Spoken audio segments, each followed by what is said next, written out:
Glenn Parker High Vibration Foundation.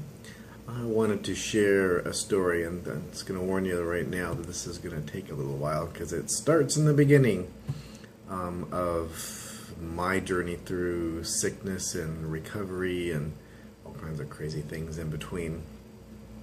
So let's get started in the beginning. When I was a very, very young child, well, not even a child, when I was an infant at 18 months, I had a very rare cancer called retinoblastoma, and it occurs in generally bilaterally, meaning in both eyes, and it's generally something that they just have to remove the eyes to save the rest of the body and to save the child. It was even very, very rare. This was 1969, I believe it was.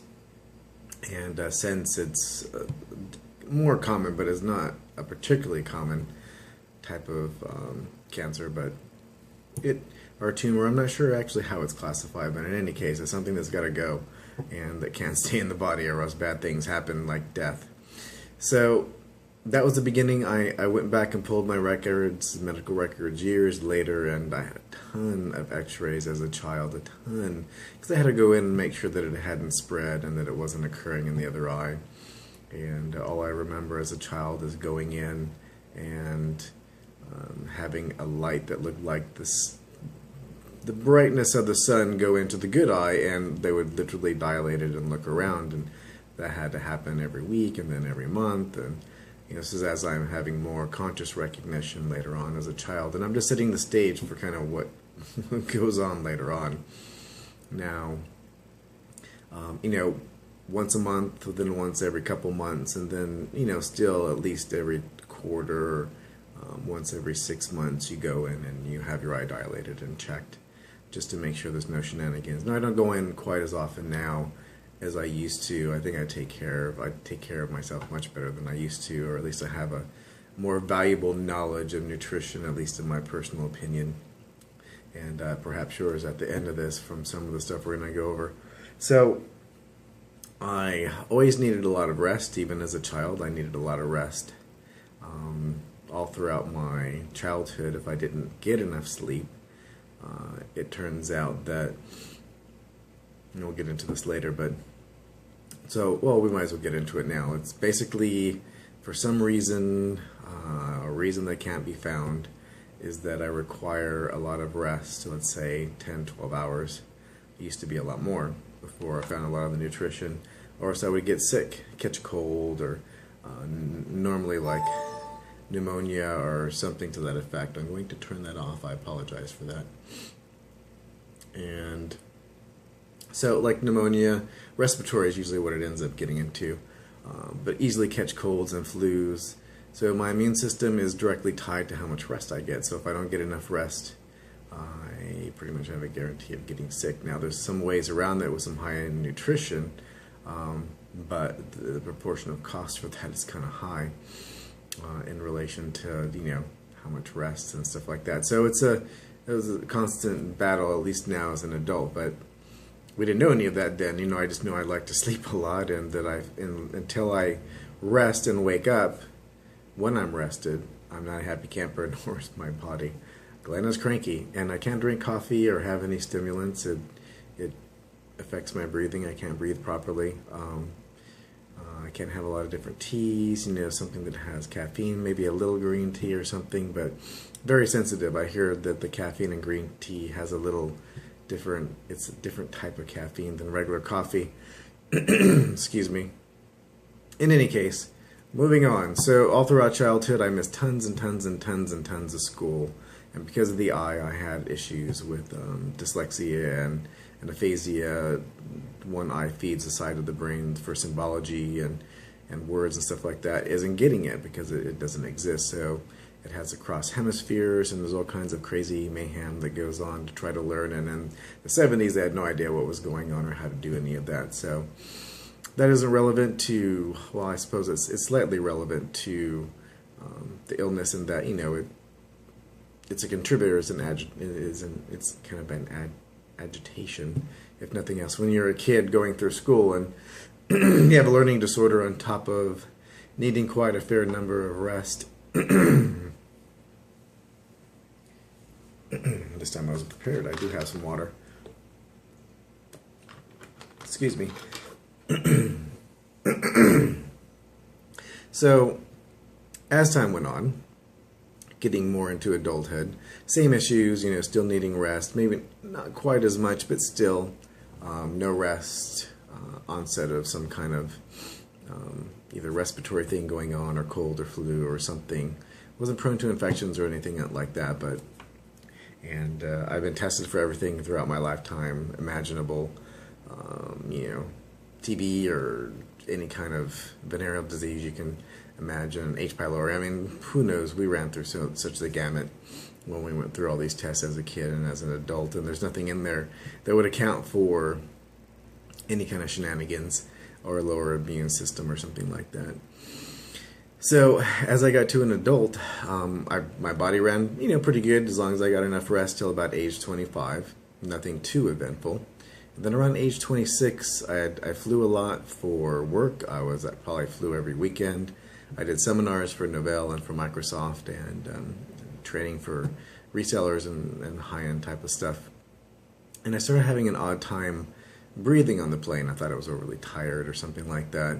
And just hard time take a breath, and it's like you didn't take a breath. Kind of spooky, actually, and getting kind of dizzy and whatnot. So that happened for a little while.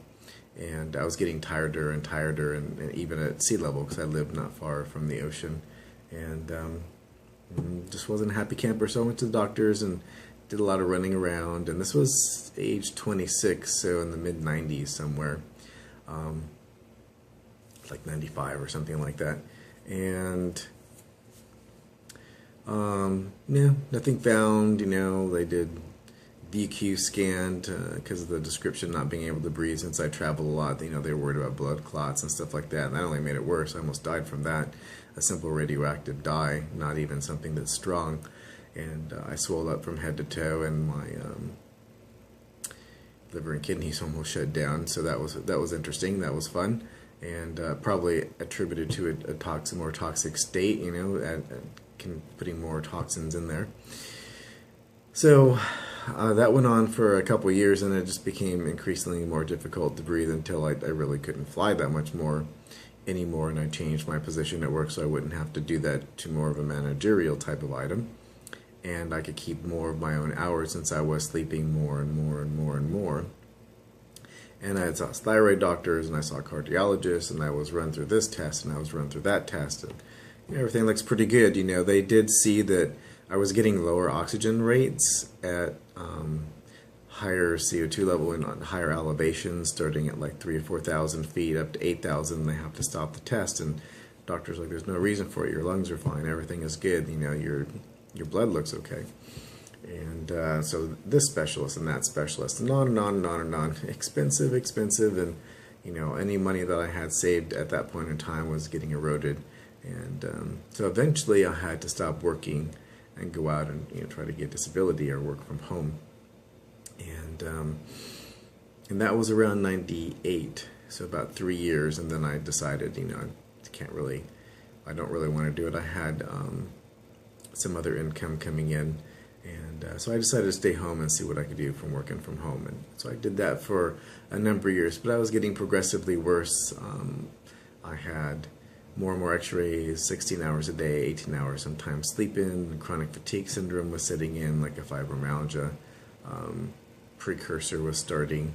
And so yeah, that was on and on. And then some early tests started showing like early signs of cancer, but nothing that could be done about it because my intolerance to the VQ scan meant that I couldn't go in for chemo or anything because I was so sensitive to those types of things and had so many different types of allergies to other things that they were afraid that that would cause such an inflammatory state that at that point in time I was on 200 milligrams of beta blockers. I was on, just to keep the breathing stable at that point in time, to breathe at sea level, and 20 milligrams of ACE inhibitors and calcium channel blocker and all this other stuff that they were putting in there. And those were like 2 or 3 times the dose that they would give somebody who had a heart attack or stroke and was fresh out of the hospital. These were doses that were less like epically high and multiples that what they should have been, but the only things that were working at the time. And, you know, some of them were saying, well, have you seen a psychiatrist or whatnot? I'm like, sure, I'll go see a psychiatrist if you think it will help. And they're all like, well, you're fine. So, you know, it might be anxiety, but we don't see anything that's in there. Because that's the only thing that they were thinking, well, we can't explain it, so it must be anxiety. So, at that point in time, you know, it was like around 2001, 2002, and all of my cash had eroded. I was working at home, but the cash position from all the doctors and all the testings, you know, one block of tests at Cedars-Sinai was, for the specialist that I did see, I saw a specialist who was a cardiologist, Sad Marcinifar, I believe his name was, and had a cardiology, even did stuff for some of the Olympic teams and whatnot. I was seeking just anybody that might have some answers, and he did some rare enzyme tests and said some things that other people did not, but nothing had panned out. And you know, those tests, even with insurance at the time, were like $16,000 a shot or something, and so that just basically blew most of the other money, and I emptied the 401k and, you know, everything just to, you know, try to keep stable, pay off the bills, and, you know, be a good person, and, you know, try to keep up on things. So around 2002, I didn't have that long a life expectancy. There was no more medications they could give me. There was nothing else they could do. Medications were making me nauseous as hell. I could sleep, but, you know, it didn't feel very restful. I was getting more and more sleep, and I didn't tell any friends. I didn't tell any family. I didn't tell anybody. They saw me taking pills. They knew something wasn't right. Nobody would really ask, you know, don't ask, don't tell type of thing. And I didn't want to be the person, I know I had with the eye. I always had special privileges when I was a kid and kind of treated differently. I didn't want as an adult to be this poor little thing that was dying, that everybody's going, oh dear, you kid, you want to drink of water? You know, whatever. I was like, I think I'll spare myself that if this is truly the end and we're getting close to it. I don't think I want to go through that experience. I think I want to remember my friends and have them remember me a little bit differently than that. So around, I think it was around Halloween of 2002, I went to go visit my mom in New York, and she didn't know I was sick either. I arranged for oxygen on the flight because I couldn't fly without oxygen, and let me tell you, that is a pain in the ass. However, as a bonus, you are the very, very, very first person on the plane before first class, which, let me tell you, pisses them off to no end. And so that was the only treat, is that, you know, you get a wheelchair all the way there, and you get on the plane early, and they watch you every frickin' second like they think you're going to die. Well, they probably thought that. So they tend to, they're very good. I generally flew Delta Airlines, and they were really, really, really, really nice. I've always had a good experience with them, you know, even outside of needing oxygen. They were very nice people. So I went to see my mom, and, you know, I wasn't telling her I was going to go to say goodbye and whatnot, but I did say, you know, I went there, and she had, I heard that she was, you know, that she hadn't been feeling good here and there, but she had a very rare spider bite, a brown recluse, which is, you know, something that you normally see in Texas and the Southwest and whatnot. But she worked for a storage facility, so people brought in things in and out all the time. And she got run into like a baby's nest and had a whole bunch of babies bite her. And so she wasn't doing all that well. I'm like, oh, well. So I talked to her like, oh, what do you think of like me coming out to visit for a while and staying, so that I could keep an eye on her and see what was going on. So I put all my stuff in storage. I had my friends put my stuff in storage, and then I just stayed out there.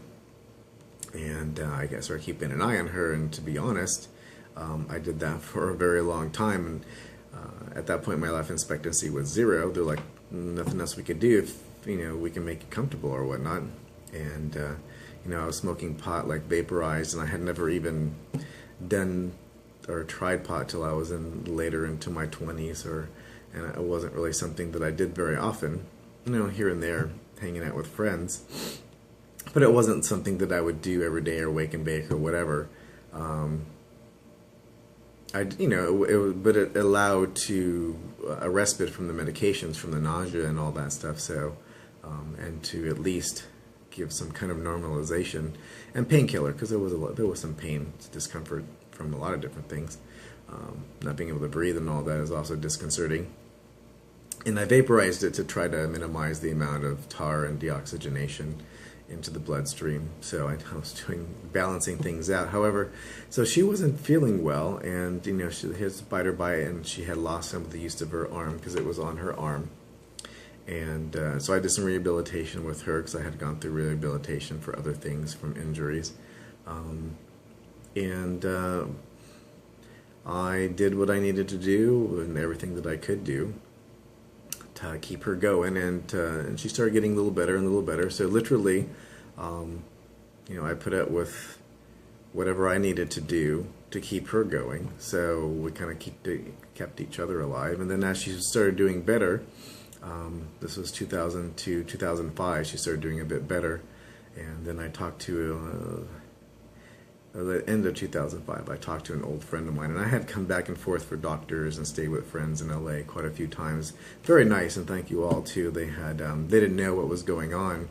But, I'd come out and stay and go see doctors and refill my prescriptions and get other testing and stuff like that. Just to get away and visit and whatnot. And I stayed at a number of friends, stayed there for a week or two and then head back. Like a little vacation. And then I would help her at her work at storage facility and do the cleaning and whatnot. On the East Coast, it's cold or hot. Take your pick. You only get the two. You get very little in between. And she was getting up there, and with the injury, the spider bite, when it was hard for her to get out and do things for herself, and clean and lift these heavy things. So, despite all odds, here I am trekking along, and I couldn't exercise, or I had a very low cardio state. So I started taking a small walk over those years from 2002 to 2005. I go a little bit of a distance and come back, and I had like an extra 100 pounds on me. I was 200 and something, and so I would go back and forth, and I'd go a little farther the next time, and I'd go a little farther, and I would do what I could, and I started getting a little better exercise, a little better cardio, because the chronic fatigue, it's hard to get up and do anything. But I was motivated to extend my lifespan as long as I could to take care of her. And I would say that's probably the only reason that I survived, was the motivation to see that she was well, and then obviously she's taking care of me concurrently. So we're taking care of each other, and her life partner has a spinal injury. And so that went on for several years. About the end of 2005, the beginning of 2006, I talked to an old friend of mine who's a dentist, and one of my original clients when I was 16 or 17 for computer consulting. And he would talk to me, and he kind of gleamed that I'm like, whatever. Like, I'm running along, but I'm, at that point in time, it was very extreme what was going on, and the tumor had a very large growth at that point in time. And but you can live a long time without chemo, let me tell you. This is he had recommended, said, why don't you go see my friend, it's a naturopath. I'm like, oh, okay, I can do that. He's like, check the prices. I'm like, oh, $400 to go see him, or whatever it was, $295, $395, I don't recall, to do the whole panel, to do a dark field and to get everything done. It was like $295 or something like that. And I'm like, well, that's nothing compared to what I've spent on doctors, so why not? I respected him. He always knew a lot about nutrition, so I'm like, I'll go check that out. And so I scheduled something for like April 2006, and I went out to go see him. And I still hadn't had answers on why I couldn't breathe properly or what was going on. It was just medications, and the tumor, there was nothing to be done about that. It was just medications, and make yourself as comfortable as possible. Thanks. So I went to see him, and we did a live blood screening where they do a dark field, and they take a prick and they look it under a live microscope. And he's like, oh, I'm like, well, what's that thing right there? It's shiny, kind of glowing. He's like, that's an artifact from the microwave. I'm like, what? Like, it's glowing. He's like, yeah, the UVC radiation, that's the radiation that if the ozone layer wasn't here, the Earth would look like the moon.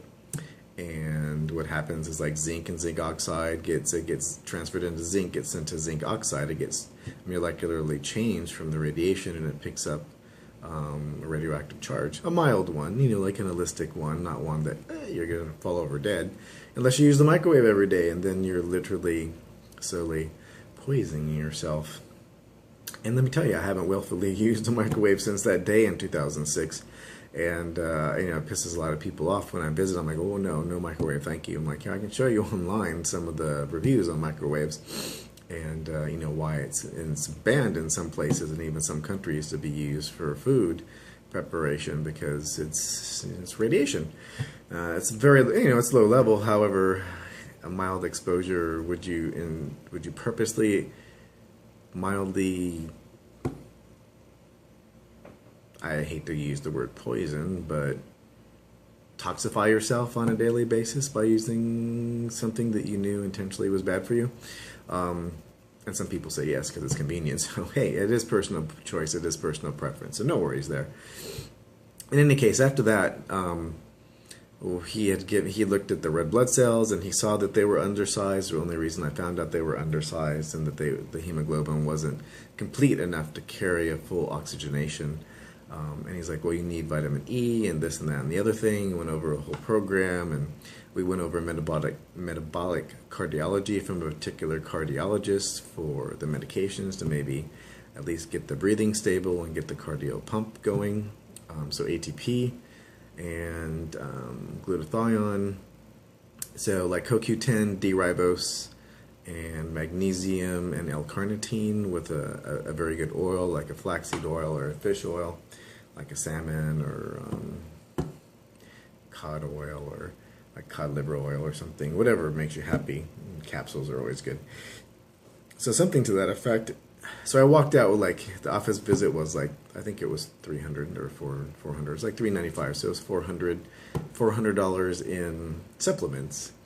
Men's Blend, like a multivitamin, an organic one, and CoQ10 and vitamin E and some other things. So, and like an alkalizing vitamin C, a buffered vitamin C with some other minerals and stuff.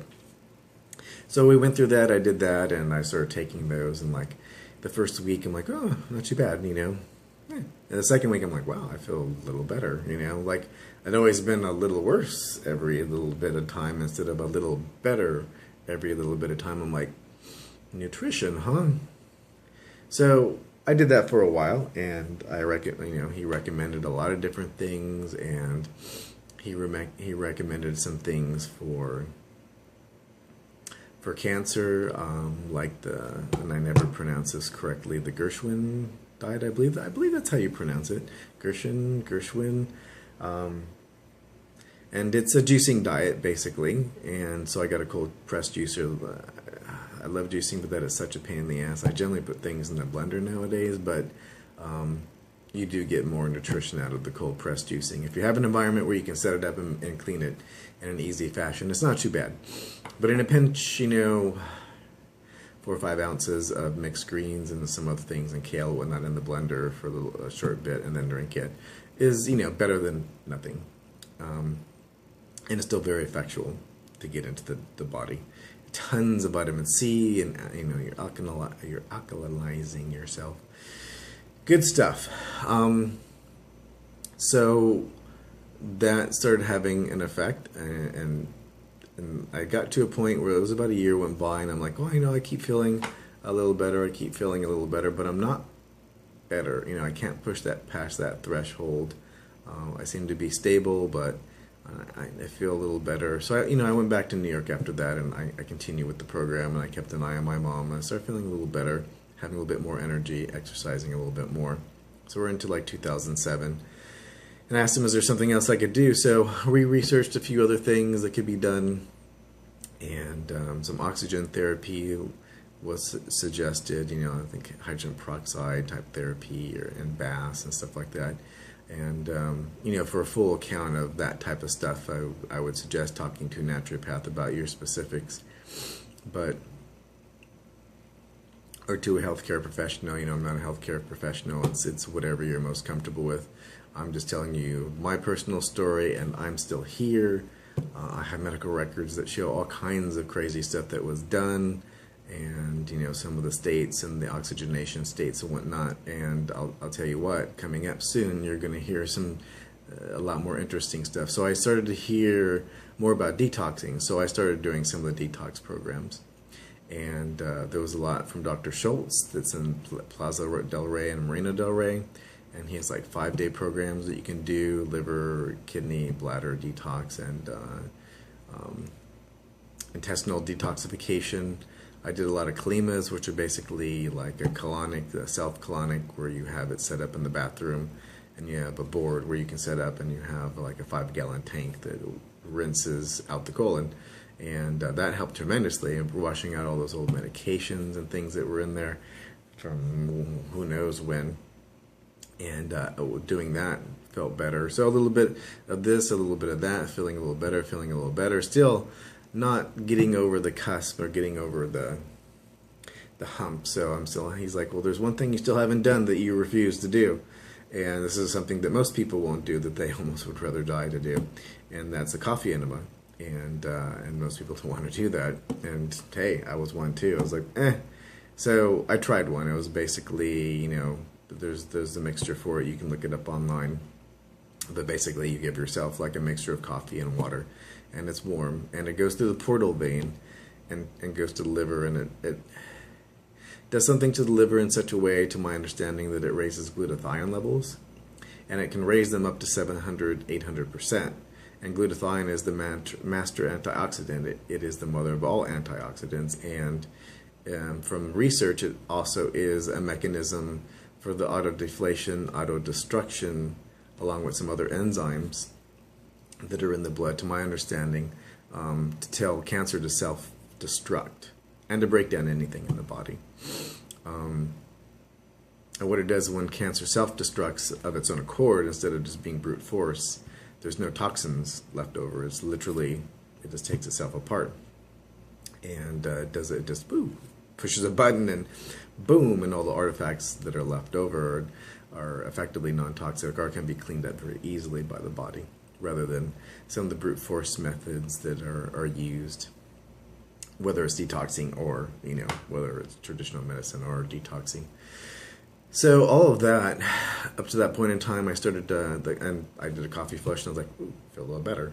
And the glutathione levels are raised, and you know, the colon is cleaned out at the same time, because you know, you have to do the coffee, and it's enough, 32 ounces or whatever it is, it's a half quart.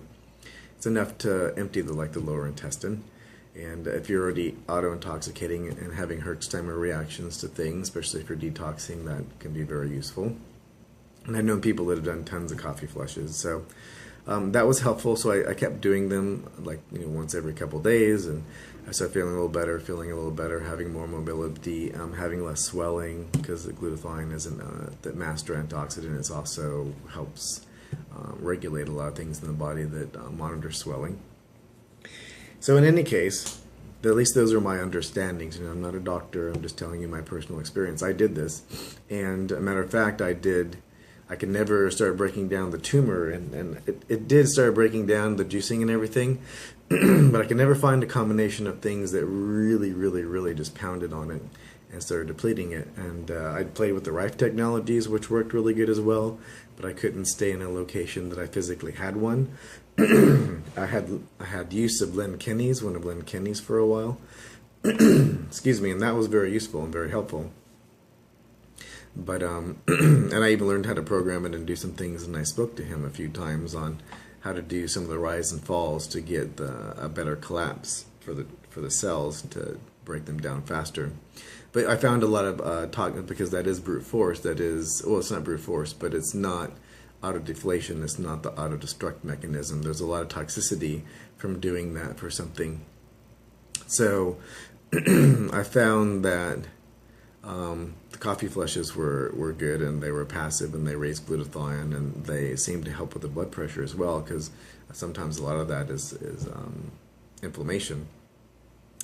And so I ended up doing a lot more of those over the next few years, and I tried something called Neprinol, which was nanokinase, serrapeptase, magnesium, CoQ10.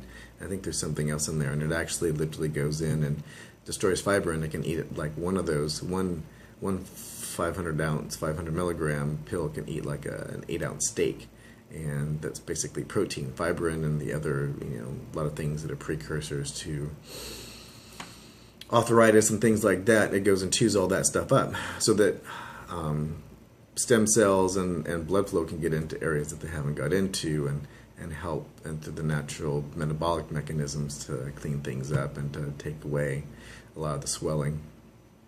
So I didn't have to continue on medication. Well, I didn't have to continue taking more medications than I was taking, and I took just a little bit less over the next couple of years. So 2007, 2008 marked a much better response and a much better feeling, but I started doing the coffee flushes, just at the end of 2007 and into 2008. And I would say I probably did 100 over the course of the year of 2008. I didn't do them for a very long length of time.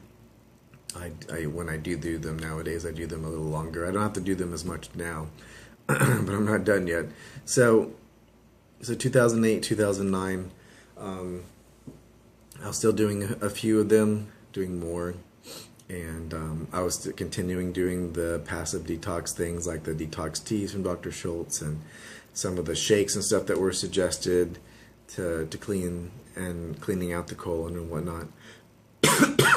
Continuously just cleaning as much as I could and eating organic, and I could notice things that were on my face that were, I had those blemishes that you see. That if you go to a traditional Chinese medicine doctor, a lot of the other doctors, they'll say, oh, that's the liver, that's blah, blah, blah, that's the pancreas.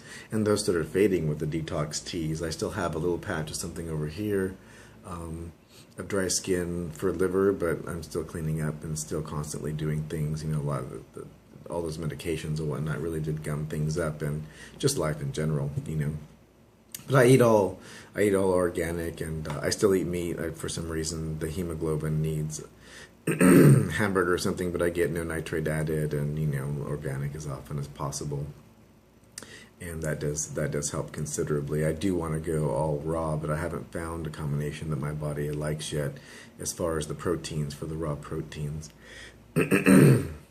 So moving on, about 2010, I was doing well, and the tumor was still sizable at that point in time. It was literally the length of my entire body, up head to toe, and small little string running here and running through most of the organs.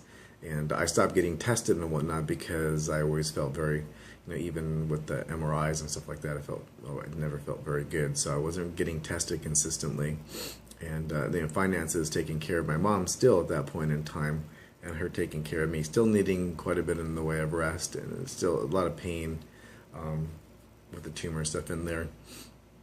So I found a combination of traditional Chinese medicine, reishi, like the Pamplex. Is it Pamplex? No, it's the red reishi. And there's a particular region this is grown in, and I think it only grows on plum trees that have fallen in the forest or something like that, unless it's farmed. But in its natural environment, it has a very rarefied environment that will grow in. And I added that to doing the coffee flushes and some of the other, the vitamins and stuff that I was taking to have like a high vitamin state, like vitamin A, K, and E, not necessarily K, but vitamin C and A, like the immunovitamins. Then I added